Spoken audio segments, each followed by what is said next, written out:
Hai teman semua, kembali lagi bersama saya Suci Musfirah.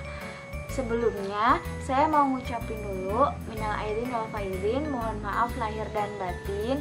Mohon maaf bila ada kata-kata yang tidak berkenan, ada kata-kata aku yang salah.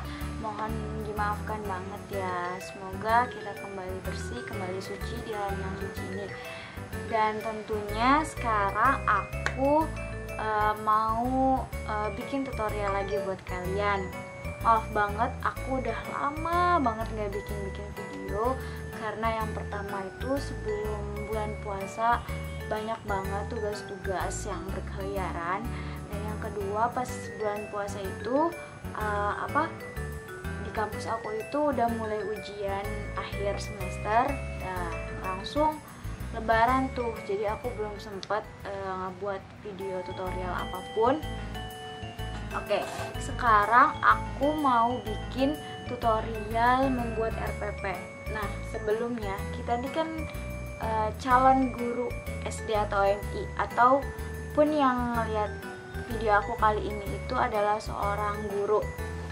Nah, kita itu harus menyediakan silabus.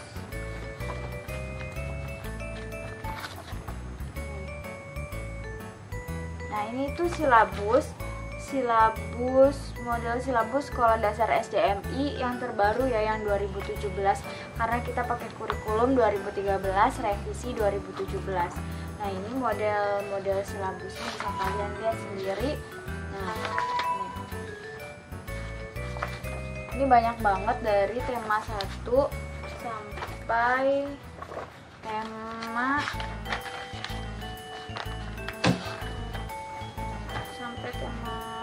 8 kayaknya. Ini aku ngeprintnya itu waktu itu aku dapat kelas 1 untuk telaah kurikulum, dapat kelas 1 model silabusnya, jadi aku ngeprintnya yang kelas 1 aja di sini. Tuh. Nah, selanjutnya kalau kita udah ada silabus, kita juga harus nyediain buku guru sama buku siswa. Ini contohnya. Ini kelas 4, tema 3 tentang peduli terhadap makhluk hidup. Ini tuh buku siswanya, yang ini buku gurunya. Kalian itu bisa download di Google. Ini banyak banget website yang bisa kita download buku guru, buku siswa, itu lengkap banget yang revisi 2017. Nah, terus baru deh kita bisa ngebuat RPP-nya. Ini contoh RPP aku.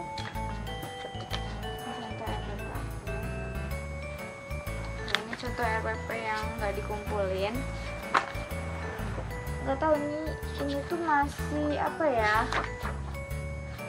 masih banyak revisiannya sih. Ini ada 2, ini yang revisian, ini yang udah benar.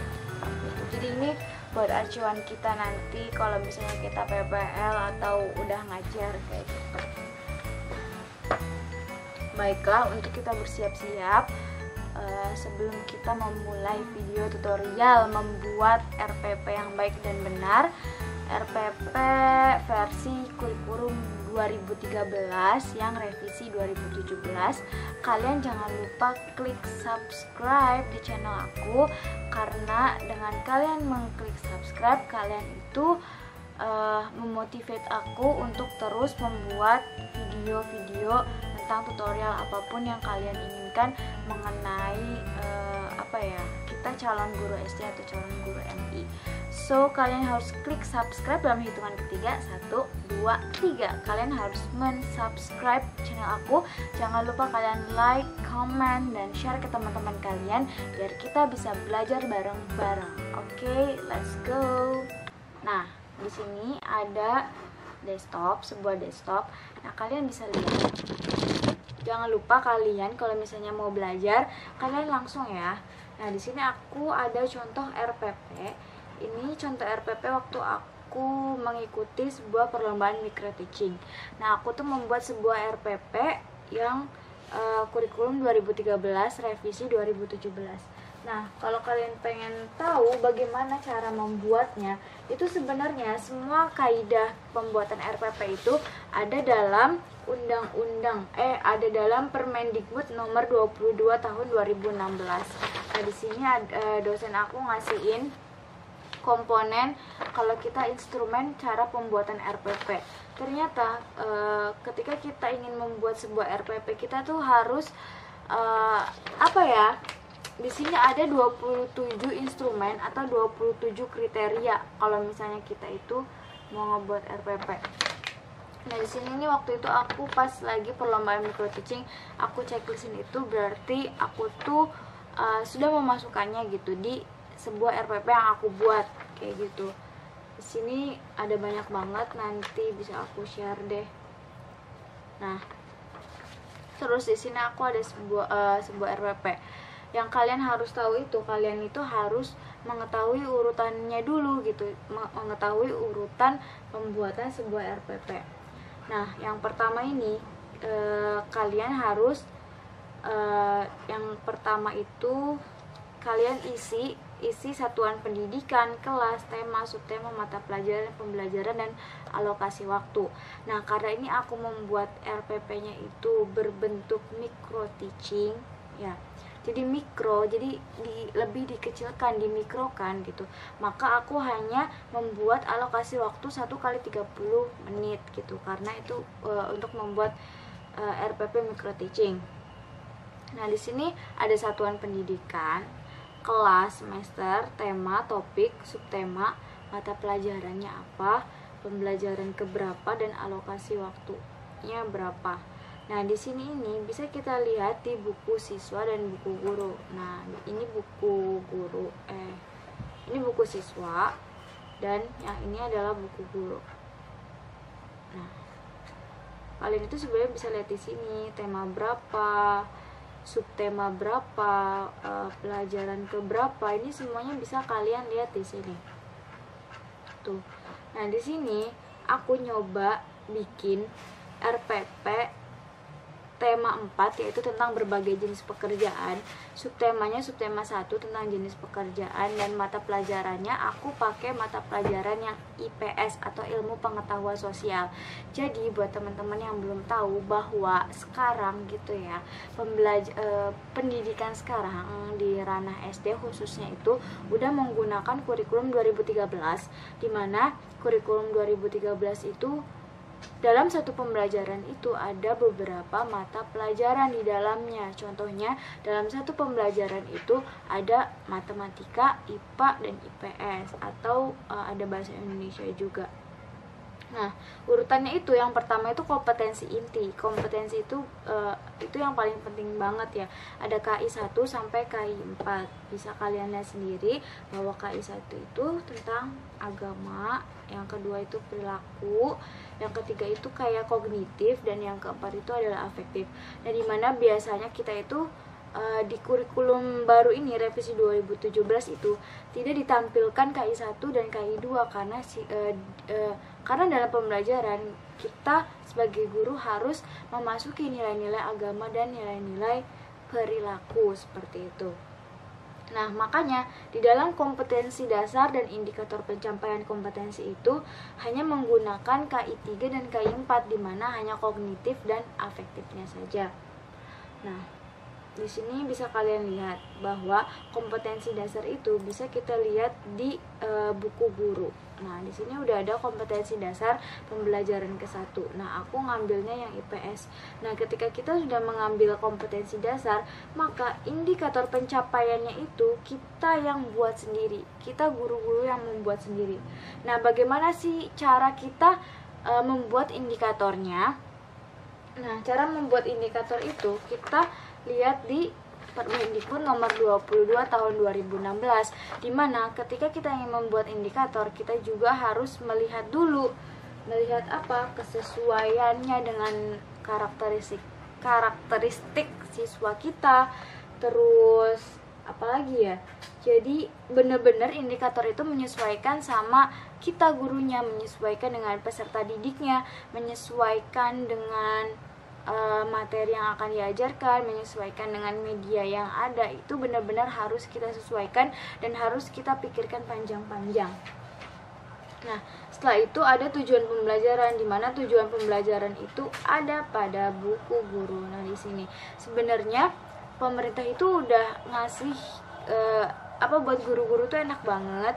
Buku guru dan buku siswa udah ada gimana kita membuat RPP-nya yang baik dan benar.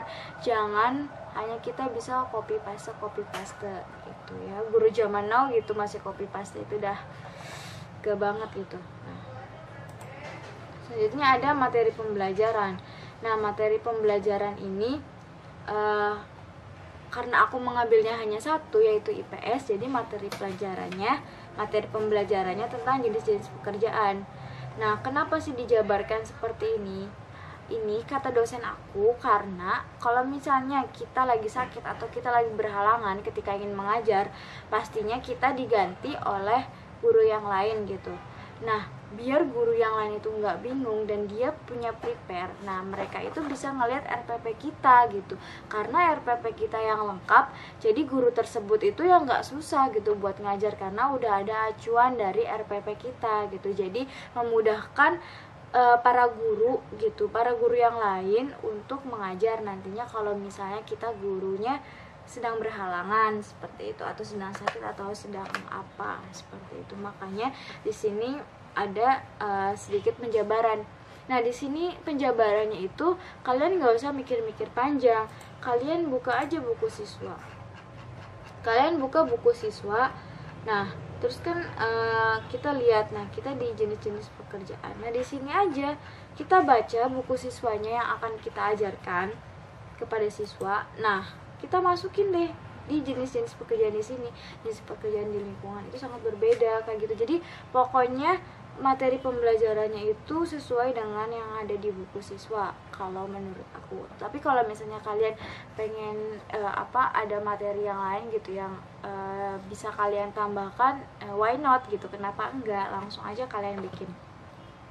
Nah, di sini ada metode sama pendekatan. Nah, ini juga penting banget ya, metode sama pendekatan. Ini metode dan pendekatan kita saat mengajar.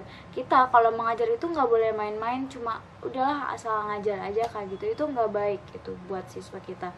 Nah, di sini metodenya apa? Kita itu mau membuat apa saat pembelajaran? Apakah diskusi, tanya jawab, ataukah ceramah bervariasi gitu, atau permainan edukasi?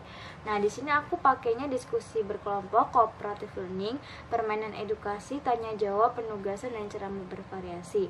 Dimana pendekatannya menggunakan tematik dan saintifik seperti itu. Nah, setelah metode pembelajaran, lalu ada kegiatan pembelajaran. Nah, kegiatan pembelajaran ini menurut aku harus detail kayak gitu. Nah, di sini ada pendahuluan seperti itu, ada inti. Nah, bagaimana sih cara kita mengisi kegiatan pembelajaran? Nah, kita bisa lihat di buku guru. Nah, di sini ada langkah-langkah pembelajaran. Sama aja langkah-langkah pembelajaran itu sama aja sama kegiatan pembelajaran. Nah, kita itu bisa menggunakan buku guru ini terus. Nah, tapi kan kita punya variasi tersendiri. Contohnya aku pengen membuat sebuah permainan edukasi. Maka ya dari buku guru itu nggak semua aku copy paste gitu ke kegiatan pembelajaran gitu. Nah, di sini terus aku ada kayak nyanyi, itu kan pasti nggak ada di buku guru kan kayak gitu. Ini kan buku guru cuma sebagai acuan kita aja gitu untuk mengajar materi-materi apa gitu yang akan kita ajar. Nah, bagaimana kita sebagai seorang guru bisa memvariasikannya seperti itu. Nah, di sini aku menggunakan permainan edukasi Make the Job. Ya, jadi aku itu membuat sebuah permainan di mana siswa itu dapat bisa atau bekerja sama. Nah, permainan ini itu nanti ada di penilaian seperti itu. Nah, sumber dan medianya juga harus ada seperti buku guru, buku siswa. Nah, kita mau pakai apa nih medianya? Apakah tadi seperti aku menggunakan media permainan edukasi Meet the Job. Terus apakah jenis pekerjaan contohnya tentang petani menggunakan topi petani, ataukah dokter, atau apa aja, itu terserah kita sebagai guru. Yang penting itu masuk ke dalam pembelajaran seperti itu.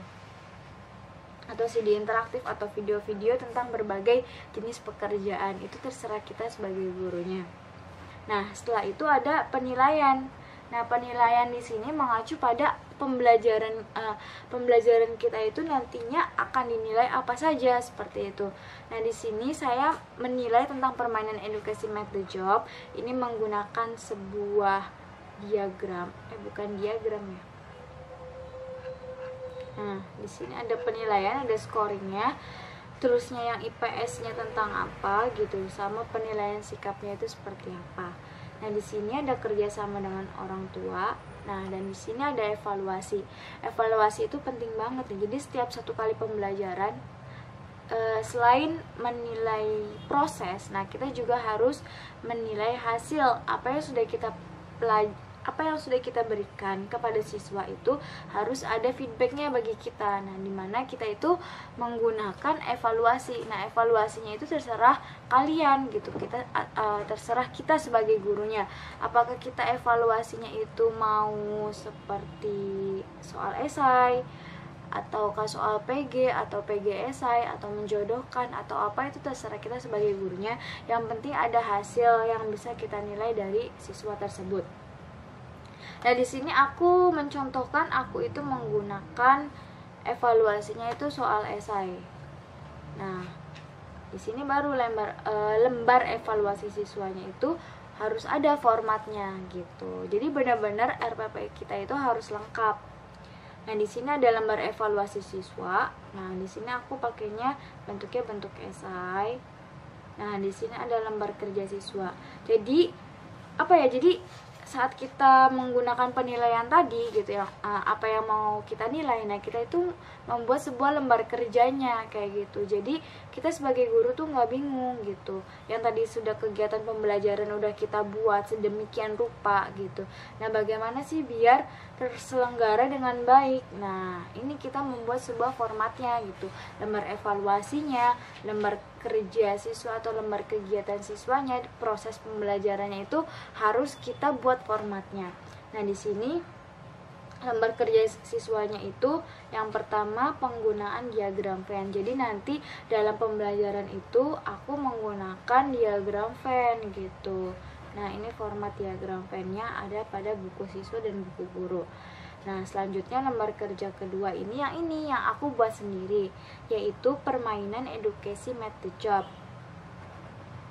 Nah, setelah tentang permainan edukasi, nah ini format permainan edukasinya. Jadi ada papan edukasi berupa gambar berbagai tempat untuk melakukan pekerjaan. Nah, di sini ada berbagai macam jenis pekerjaan.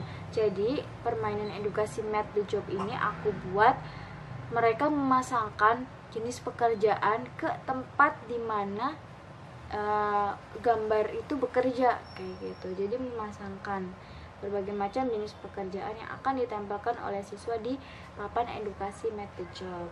Nah, dalam satu RPP ini ada 16 lembar beserta cover depannya kayak gitu. Nah, selesai deh RPP-nya seperti itu. Sangat mudah, sangat gampang kalau misalnya kita mau tekun untuk belajar kayak gitu. Ini sangat mudah banget kalau menurut aku, karena kita belajar terus belajar. Jadi kita saat ingin melakukan PPL, saat mengajar, kita tidak bingung lagi gitu untuk membuat sebuah RPP, dan kita udah tahu tahapan-tahapannya. Gimana teman-teman? Udah bisa belum nih ngebuat RPP? Kalau kalian belum bisa, kalian terus mencoba agar kita bisa membuat RPP yang baik dan benar. Karena RPP itu penting untuk kita gitu. Bagaimana cara kita membuat sebuah RPP yang baik dan benar sehingga ya RPP kita itu bisa diterima dengan baik seperti itu. kita juga bisa mengajar dengan baik, bisa mengajar sesuai dengan kemampuan kita, sesuai dengan kemampuan siswa, sesuai dengan sarana prasarana dan media yang ada di sekolah kita. Tidak harus bagus, tidak harus mahal. Yang penting anak-anak benar-benar kontekstual saat mereka belajar seperti itu. Nah, kayak gitu deh. Jadi membuat RPP itu gampang-gampang susah, tapi sangat-sangat gampang kalau misalnya kita niat. Kita itu mau berusaha untuk menjadi guru yang baik, menjadi guru tauladan. Ya salah satunya itu, kita harus belajar bagaimana membuat RPP yang benar, benar-benar membuat RPP sendiri tanpa kita copy paste nggak enak banget ya bicaranya. Kita copy paste dari internet lagi, dari internet yang sumbernya kita belum tahu gitu ya, itu absah atau asli atau benar atau tidaknya itu sebuah RPP. Benar sih benar, tapi benar tidak sama karakteristik kita sebagai guru, benar tidak sama karakteristik siswa-siswa kita, benar tidak sama sarana prasarana dan media dan sumber belajar yang ada di lingkungan sekolah kita ngajar. Jadi benar-benar penting banget kalau menurut aku membuat RPP itu kita harus terus belajar dan terus belajar agar kita bisa membuat RPP yang baik dan benar. Aku harap kita semua sebagai calon pendidik, sebagai calon guru bisa mencontohkan hal-hal yang baik kepada siswa-siswa kita. Baiklah teman-teman, mungkin segitu saja video yang dapat tutorial membuat RPP yang bisa aku sampaikan. Kalian bisa komen di bawah barangkali aku ada salah-salah kata atau salah penyajian atau apa, kalian bisa komen di bawah.